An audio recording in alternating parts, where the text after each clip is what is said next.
Assalamualaikum warahmatullahi wabarakatuh. Nama saya Nindi Pratiwi Agustin Pirta, NIM 31 2018 016. Di sini saya akan menjelaskan bab 2 kalimat bahasa Indonesia. Yang pertama yaitu batasan dan ciri-ciri kalimat. Kalimat adalah satuan bahasa terkecil dalam wujud lisan atau tulisan yang mengungkapkan pikiran yang utuh. Dalam wujud lisan, kalimat diucapkan dengan suara naik, turun, dan keras lembut, di sela jeda dan diakhiri dengan intonasi akhir yang diikuti oleh kesenyapan yang mencegah terjadinya perpaduan ataupun asimilasi bunyi ataupun proses fonologis lainnya. Kalimat adalah satuan bahasa yang berdiri sendiri, mempunyai pola intonasi final dengan secara aktual maupun potensial terdiri dari klausa. Dalam Kamus Besar Bahasa Indonesia, kalimat merupakan kesatuan ujar yang mengungkapkan suatu konsep pikiran dan perasaan. Berikut ini adalah kutipan sebuah wacana teks terdiri atas satuan paragraf. 1. Saya bingung kalau mengarang. Saya sering tidak tahu harus mulai dari mana. Sebelum menulis, otak ini rasanya penuh ide, tetapi sewaktu mulai menulis beberapa alinea, ide saya habis. Mengapa ini terjadi? Berkali-kali saya mengulang tulisan. Tidak tahu beberapa banyak kertas yang saya remas, saya tidak pernah puas dengan tulisan saya. Dalam wujud tulisan berhuruf Latin, kalimat dimulai dengan huruf kapital dan diakhiri dengan tanda tanya atau tanda seru. Sementara itu, di dalamnya disertakan pula berbagai tanda baca seperti koma, titik dua, tanda pisah, dan spasi. Tanda titik, tanda tanya, dan tanda seru padan dengan jeda. Spasi yang mengikuti tanda titik, tanda tanya, dan tanda seru melambangkan kesenyapan kalimat merupakan suatu dasar wacana. Teks 1 itu terdiri atas 8 kalimat, diantaranya diakhiri dengan tanda tanya dan selebihnya diakhiri dengan tanda titik. Kedelapan kalimat yang membentuk paragraf itu ditulis kembali sebagai contoh di bawah ini. 1. Saya bingung kalau mengarang. 2. Saya sering tidak tahu harus mulai dari mana. 3. Sebelum menulis, otak ini rasanya penuh ide. 4. Tetapi sewaktu mulai menulis beberapa alinea, ide saya habis. 5. Mengapa ini terjadi? 6. Berkali-kali saya mengulang tulisan.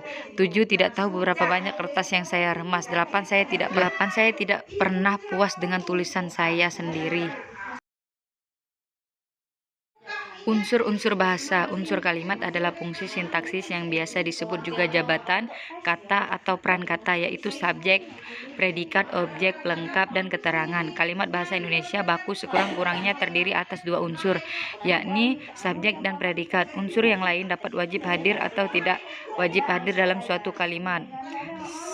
Yang pertama, subjek.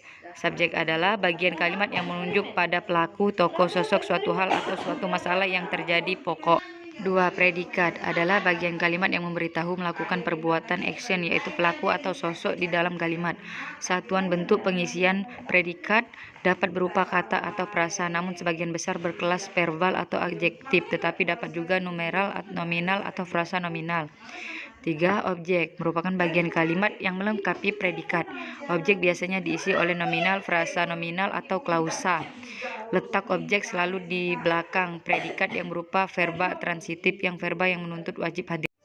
4. Pelengkap. Pelengkap atau komplement adalah bagian kalimat yang melengkapi predikat.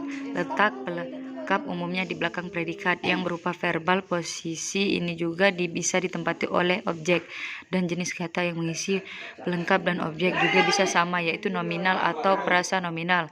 Akan tetapi di antaranya keduanya terdapat perbedaan. 5. Keterangan adalah bagian kalimat yang menerangkan pelengkap dan klausa dalam sebuah kalimat. Pengisi keterangan adalah adverbial, frasa nominal, frasa profesional, atau klausa. Posisi keterangan boleh mana suka di awal, di tengah, atau di akhir kalimat. Keterangan dibagi menjadi beberapa jenis, di antaranya keterangan waktu, tempat, cara, alat, alasan, tujuan, simulatif, dan penyerta. Bagian-bagian kalimat. Dilihat dari segi bentuknya, kalimat dapat dirumuskan sebagai konstruksi sintaksis terbesar yang terdiri atas 2 kata atau lebih. Hubungan struktural antara kata dan kata, atau kelompok kata dan kelompok kata yang lain berbeda. Sementara itu, kedudukan tiap kata atau kelompok kata dalam kalimat itu berbeda-beda pula. Ada kata atau kelompok kata dapat dihilangkan dengan menghasilkan bentuk yang tetap berupa kalimat seperti 4b. dan ada pula satuan sintaksis yaitu klausa dan prasa. Klausa merupakan satuan sintaksis yang terdiri atas dua kata atau lebih yang mengandung unsur predikasi, sedangkan prasa adalah satuan sintaksis yang terdiri atas dua kata atau lebih yang tidak mengandung unsur predikasi. Perlu dicatat bahwa di bawah kata masih ada satuan tata bahasa yaitu morfem. Silakan membaca kembali pada makalah yang telah saya sediakan, dan jika belum jelas silakan bertanya. Wassalamualaikum warahmatullahi wabarakatuh. Terima kasih.